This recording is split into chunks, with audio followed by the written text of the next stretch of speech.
The Bennington Triangle, Vermont's Unsolved Disappearances. Welcome to Ontario Cold Cases, Canada's True Crime Podcast. I'm Jay Nicoll, your host and lead investigator at Nicoll Investigations. Each week we dive into the shadows of unsolved mysteries, seeking answers to cases that have lingered far too long in the cold.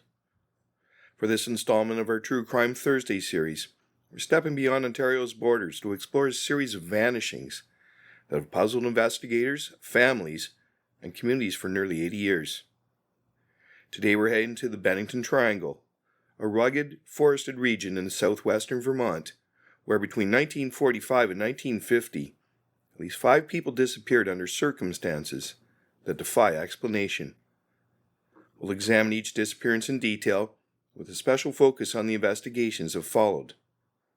From a seasoned hunter to a college student, a veteran, a young boy, and a camper, these cases span ages and backgrounds, yet share a haunting connection to this enigmatic area.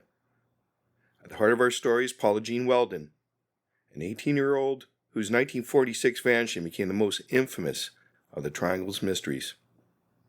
So settle in and join me as we venture into the chilling unknowns of the Bennington Triangle.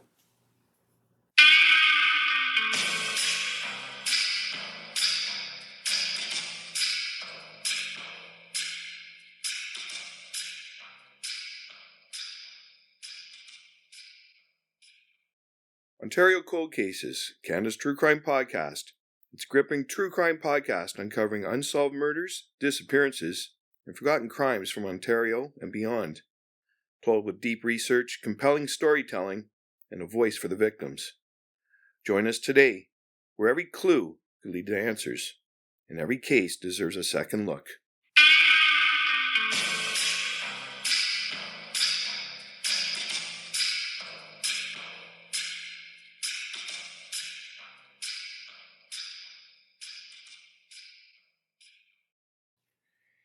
Introduction to the Bennington Triangle. Let's start by painting a picture of the Bennington Triangle. This isn't a precisely mapped region with clear boundaries. It's a term coined later to describe an area in southwestern Vermont where these strange events unfolded. It centers on Glastenbury Mountain, a 3,747-foot peak in the Green Mountains, and stretches across parts of Bennington, Woodford, Shaftesbury, and Somerset. Roughly 100 square miles of dense forest, steep ravines, and winding trails. Before the disappearances, this area had a rich, if troubled, history. In the 19th century, Glastenbury and Somerset were bustling with logging, charcoal production, and small industries. By the early 20th century, though, the towns have faded into near ghost towns, unincorporated by 1937 as the population dwindled to single digits. The Long Trail, a 272-mile hiking path running the length of Vermont, cuts through this region, drawing adventurers to its wild beauty. But long before settlers arrived, Native American tribes like the Abenaki regarded Glastenbury Mountain with caution. They believed it was a place of spiritual unrest, where the four winds clashed and strange forces dwelled. Legends spoke of enchanted stones that could engulf anything that touched them. Tales of hairy wild men or spirits roaming the woods added to its mystique. By the 1940s, this isolation and folklore set the stage for what was to come. Between 1945 and 1950, at least 5 individuals vanished here, each case marked by exhaustive searches and lingering questions. Today we'll walk through each one, starting with the disappearance that signaled the beginning of this eerie chapter. Detailed accounts of each disappearance. Middie Rivers, November 12, 1945. Our journey begins on November 12, 1945 with Middie Rivers, 74-year-old hunting guide whose disappearance would quietly kick off the Bennington Triangle saga. Background. Middie Rivers was a lifelong resident of the Bennington area, a wiry man with decades of experience navigating Vermont's wilderness. Known for his quiet demeanor and sharp woodsman skills, he made a living guiding hunters through the thick forests around Glastenbury Mountain.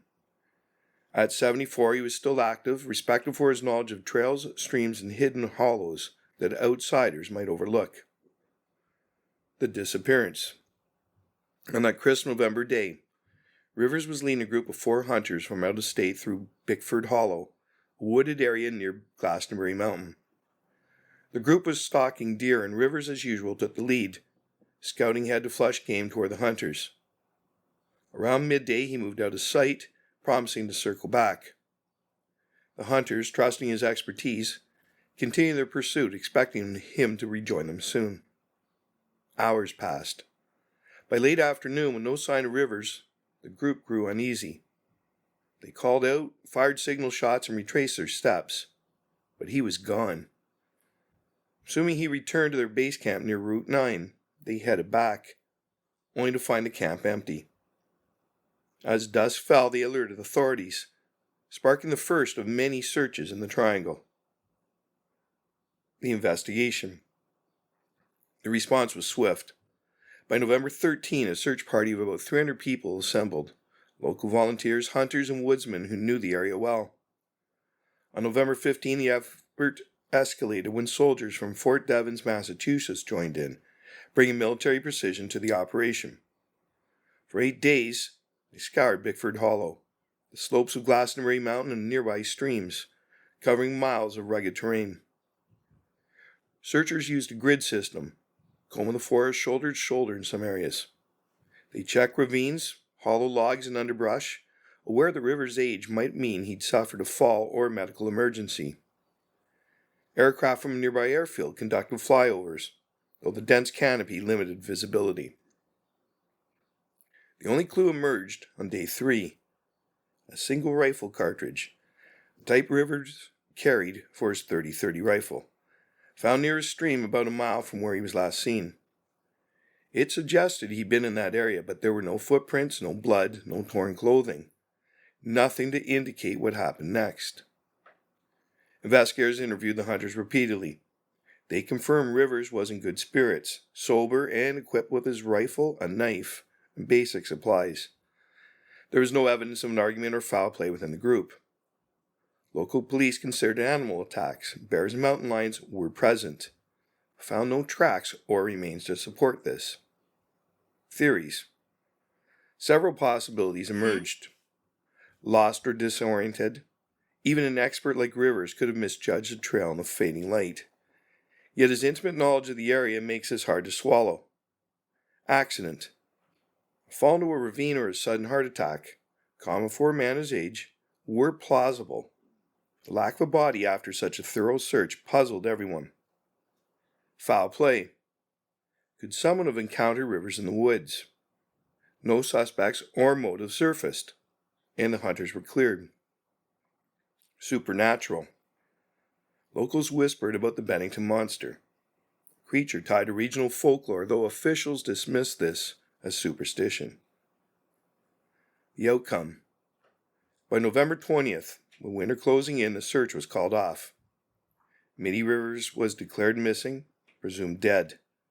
His family, though heartbroken, had no closure, no grave to visit, no answers to hold on to. His case faded from headlines, overshadowed by the vanishings that followed, but it remains a quiet prelude to the Triangle's mysteries. Paula Jean Welden, December 1st, 1946. Next, we come to the case that put the Bennington Triangle on the map. The disappearance of Paula Jean Welden, an 18-year-old college student whose vanishing reshaped Vermont's history. Background. Paula Welden was a sophomore at Bennington College, a liberal arts school known for its progressive ethos. Born in 1928 in Stamford, Connecticut, she was the eldest of 4 daughters in a well-to-do family. Her father, William Archibald Welden, was a prominent industrial engineer, designing products like the Barbie doll's dream house years later. Paula was bright, artistic, and independent, with a love for painting and a restless streak that sometimes clashed with her structured upbringing. At Bennington, she thrived among creative peers, but was known to take solitary walks to clear her mind. On December 1st, 1946, cold Sunday with temperatures hovering in the 30s, that restlessness led her to the long trail. The disappearance. Paula's day began routinely. She worked her morning and afternoon shifts at the college dining hall, earning extra cash as many students did. Around 2:30 p.m., she told her roommate, Elizabeth Parker, She was going for a walk to shake off exam stress. Dressed in a bright red parka with fur-trimmed hood, blue jeans, white topsider sneakers, and a gold Elgin wristwatch with a black band, she left her dorm at 2:45 p.m. She didn't go unnoticed. At a gas station near campus, employee Louis Knapp saw her hitchhiking and gave her a ride to Route 9, dropping her near the Long Trail's entrance around 3 o'clock p.m. A store clerk in Bennington later recalled giving her directions to the trailhead. Around 3:45 p.m., an elderly couple, Marion and Ernest Whitman, spotted her hiking the Long Trail about 100 yards ahead. They saw her round a bend, and then she was gone. At 4 o'clock p.m., Fred Gaudette, a lumberjack and watchman in a lumber camp at Harbor Road, saw her walking toward Glastenbury Mountain, roughly 2 miles from the trailhead. That was the last confirmed sighting. When Paula didn't return by 7 o'clock p.m., Elizabeth alerted college officials. Assuming she might have stayed with friends, they waited until morning to act. The investigation. On December 2nd, the search began in earnest. Bennington College President Lewis Webster Jones rallied students, faculty, and staff, while local police and volunteers joined in. By midweek, the effort swelled to over 1,000 people. National Guard troops, firefighters, loggers, and even Boy Scouts. The search spanned the Long Trail, Glastenbury Mountain slopes, and 10-mile radius around her last sighting, using foot patrols, horses, and aircraft from Floyd Bennett Field in New York. The operation was chaotic.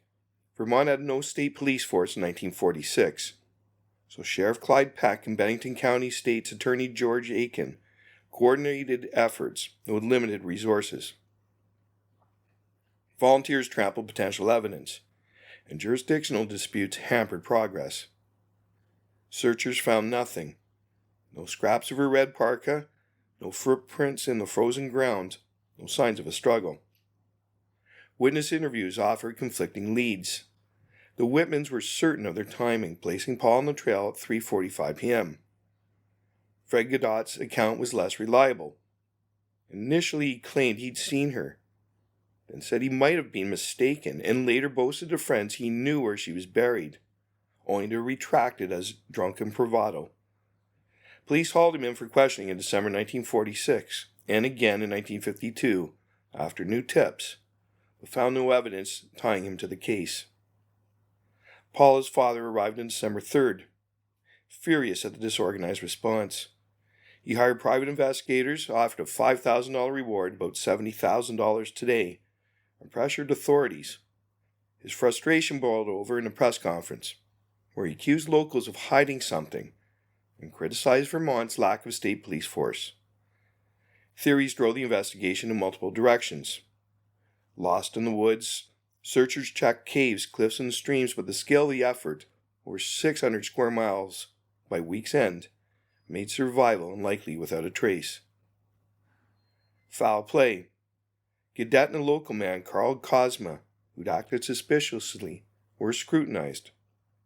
Cosma's alibi held, and Gaudette's stories never panned out.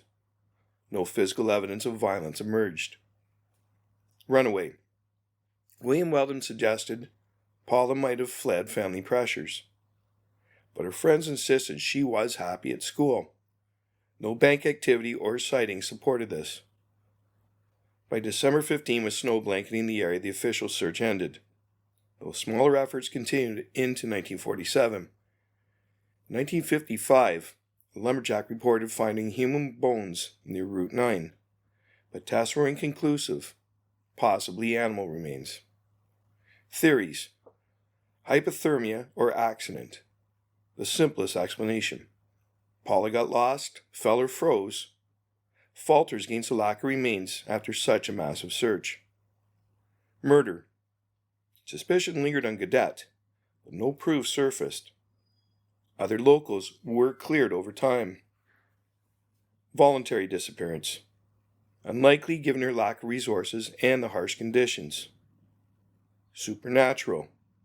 The Triangle's folklore fueled tales of alien abductions or portals, though these were scoffed at by investigators. Impact and outcome. Paula's case reverberated far beyond Vermont.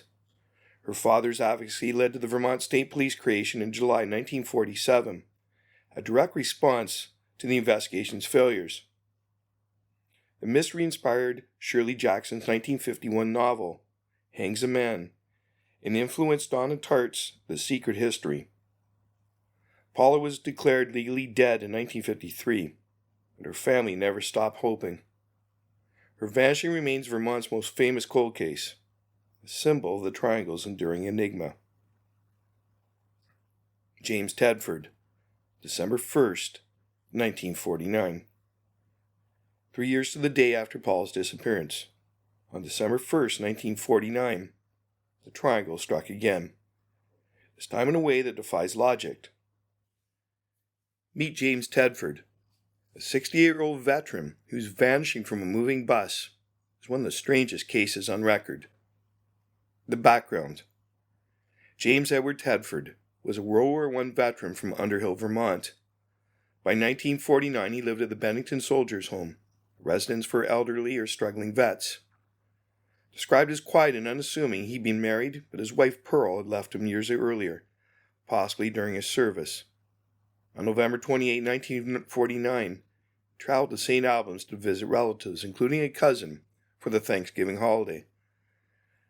The disappearance.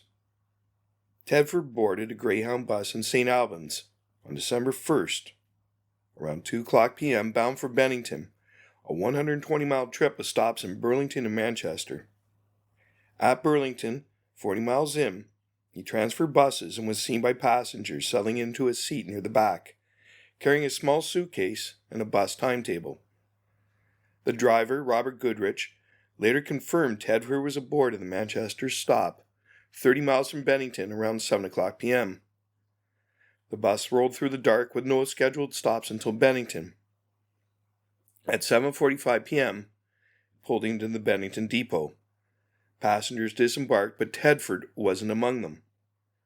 A suitcase sat in the overhead rack, his timetable open on the seat, yet he was gone. The investigation. Bennington police were notified that night by the Soldiers' Home, where Tedford was expected. Goodrich and 14 passengers were interviewed. All swore Tedford hadn't left at Manchester, and the route offered no stops or opportunities to slip off unnoticed. The driver insisted he'd have seen anyone exit mid-trip as the bus was well lit, and he checked the rear view often. Investigators searched the bus for clues, blood, a weapon, anything, but found only Tedford's belongings, undisturbed. They scoured the route from Manchester to Bennington, a 30-mile stretch of Route 7 on foot and by car, checking ditches, woods, and side roads. Nothing turned up. On December 3rd, a tip came from Brandon, 70 miles north. A man matching Tedford's description, gray coat, slight limp, being seen acting confused at a diner. Police chased the lead, but the timeline didn't fit.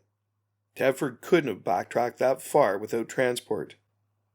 His relatives confirmed he'd seemed despondent about returning to the home, hinting at mental strain, but he'd given no signs of plans to flee. The investigation stalled by mid-December. No witnesses saw him after Manchester, and no body was found along the route. Theories. Voluntary exit. Did Tedford, distressed, somehow leave the bus unnoticed? Passengers and the driver disputed this. He had no money for alternate travel. Mental breakdown. Confusion or amnesia might explain it, but how he vanished mid-trip baffles experts. Foul play. A robbery or assault seems unlikely. No struggle was reported, and his luggage remained. Supernatural. The date, exactly 3 years after Welden, and the bus mystery filled tales of the Triangle's curse. The outcome? James Tedford was never found. His case, with its locked room-like quality, stands out as the most bizarre of the Triangle disappearances, a puzzle that investigators couldn't crack. Paul Jepson, October 12, 1950. Less than a year later, on October 12, 1950, the Triangle claimed its youngest victim, 8-year-old Paul Jepson, a boy whose disappearance shattered a small community. Background: Paul, nicknamed Buddy, lived with his parents, Walter and Gertrude Jepson, of North Bennington. The family was working class. Walter was a handyman and Gertrude raised pigs at the town dump, a common side job. Paul had developmental disabilities.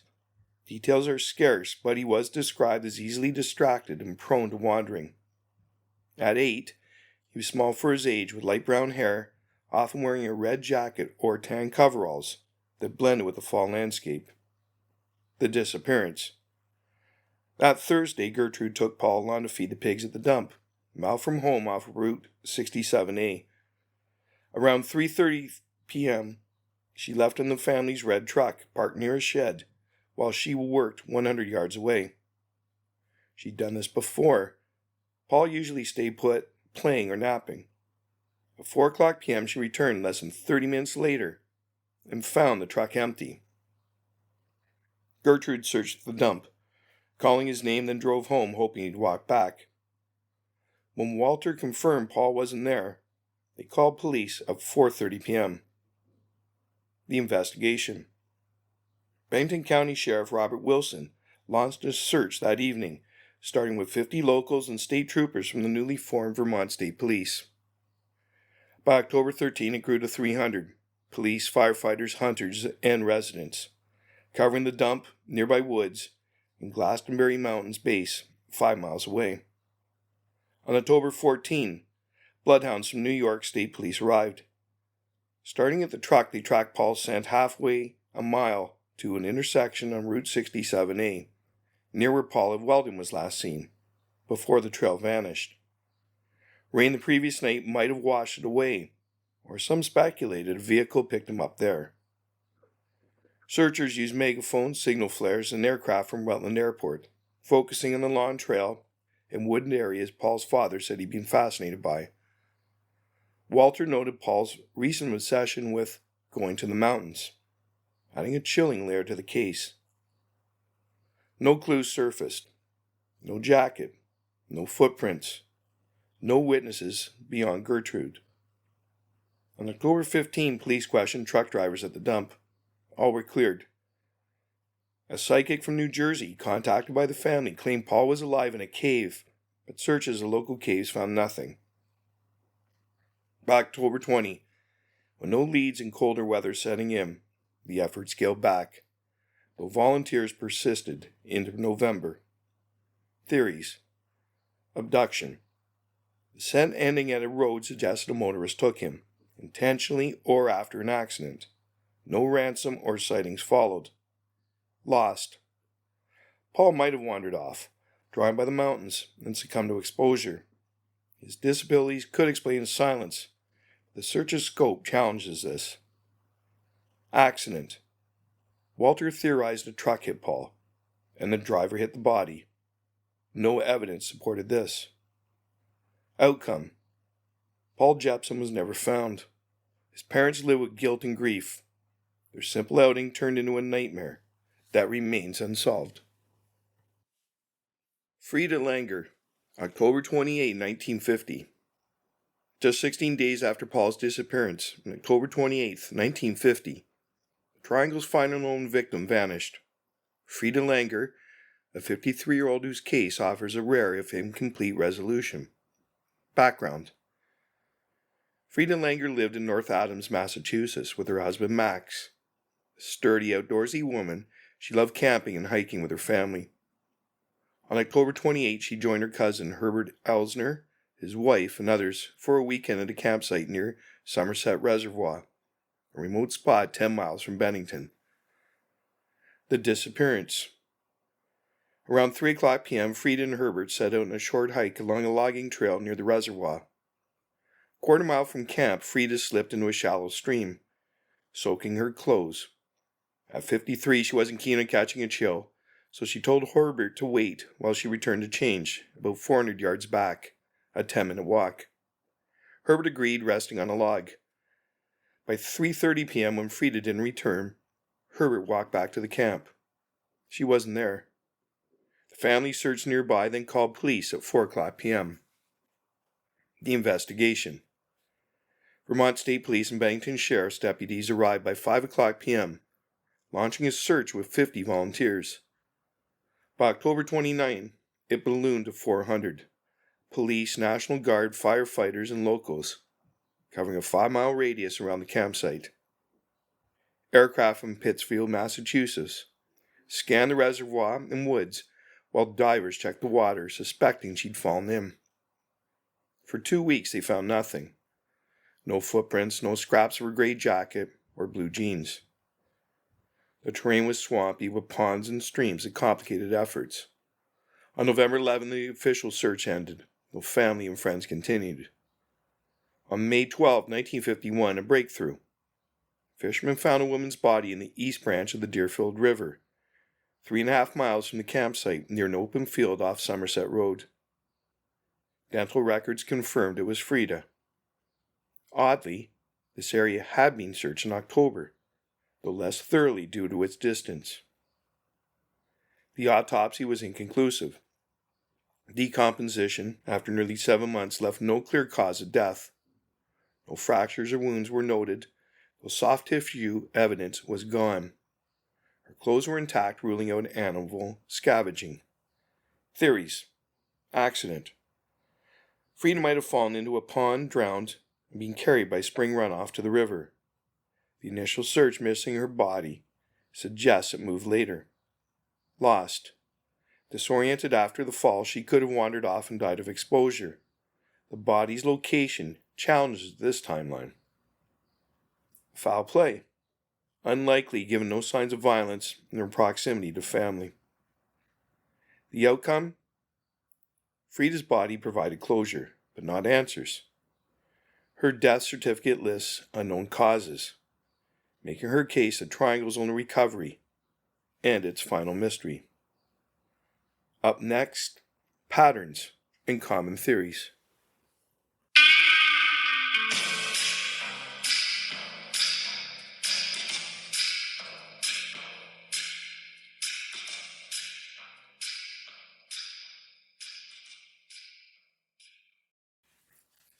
Patterns and common theories. Let's step back and look for connections. These 5 cases, Middie Rivers, Paula Welden, James Tedford, Paul Jepson, and Frieda Langer, span 1945 to 1950, all tied to the Bennington Triangle. Most occurred in late fall or early winter, when the woods were bare and temperatures dropped. 4 involved outdoor activities, hunting, hiking, camping, near Glastenbury Mountain or the Long Trail. Tedford's bus vanishing stands apart, yet its timing and location link it to the pattern. Victims ranged from an 8-year-old boy to a 74-year-old man, crossing genders and backgrounds. Several wore bright clothing, Paula's red parka, Paul's red jacket, yet vanished without a trace. Searches, often massive, found little. A cartridge for Rivers, a body for Langer, nothing for the rest. Investigative challenges recur. No state police until 1947. Initial disorganization in a landscape that hid evidence. Bloodhounds lost scents, aircraft saw nothing through the trees, and witnesses offered slim leads. Theories fall into a few camps. Natural causes. Exposure, falls, or disorientation fit most cases. The triangle's steep cliffs, swamps, and southern weather support this, yet the lack of remains, except Langer's, defies logic. Human factors. Abduction or murder surface in Welden's and Jepson's cases, but no suspect stuck. Tedford's case resists this entirely. Supernatural. Triangle's folklore, cursed stones, wild men, UFOs, gained traction, especially with Tedford. No evidence backs this, but the clustering fuels speculation. Could geography explain it? Glastenbury's rocky forest expanse could conceal bodies indefinitely. Still, the concentration of cases in 5 years suggests something more, chance, or something we can't yet grasp. Impact and legacy. The Bennington Triangle left scars in Vermont and beyond. Paula Welden's case birthed the Vermont State Police. A practical legacy from tragedy, Locally, it shifted how searches were run, more coordinated, less chaotic. Culturally, the mysteries endure. Books, films, and podcasts like ours keep them alive. Glastenbury's ghost towns and eerie reputation draw hikers and paranormal buffs, some reporting odd lights or sounds, echoes of the old tales. For the families, the impact was personal. The Rivers, Weldens, Jepsons, and Langers live with loss. Only the Langers buried their loved one. These cases remind us how quickly life can turn to mystery in the wild. As we close this chapter, the Bennington Triangle remains a riddle wrapped in forest and fog. 5 lives slipped away, leaving trails that end in silence. Were they claimed by nature, a hidden hand, or something stranger? We may never know. If these stories stir a memory or a clue, reach out to Vermont State Police or leave a comment. Every cold case waits for that one spark to reignite it. Thanks for joining me on this deep dive. Stay curious, stay safe, and I'll see you next time.